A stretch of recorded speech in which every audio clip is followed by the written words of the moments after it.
با طلوع عطر ماه رمضان شکر کن شکر خدای مهربان. ماه تسکین دل است ماه سیاه، گر ز دل باشد تراویح و قیام. ماه مهمانیست مهمان خدا، شده ای دعوت به مهمانی بیا.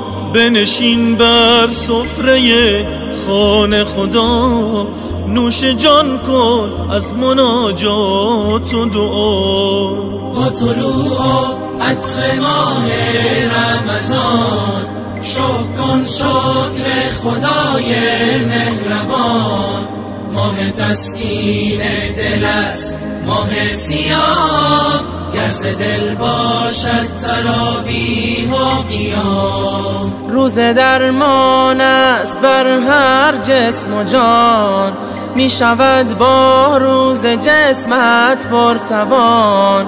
هم شود با روز صبر تو زیاد، چون بیاری مستمندان را بیا. با طلوع عطر ماه رمضان شکر کن شکر خدای مهربان.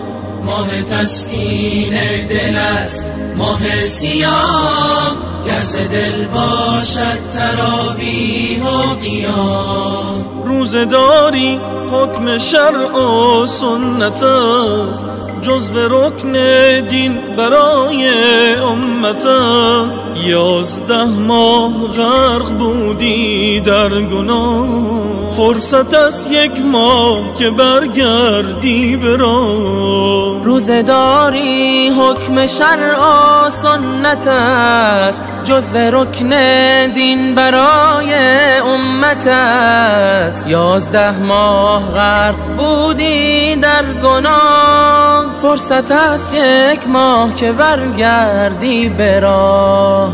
با طلوع عطر ماه رمضان شکر کن شکر خدای مهربان.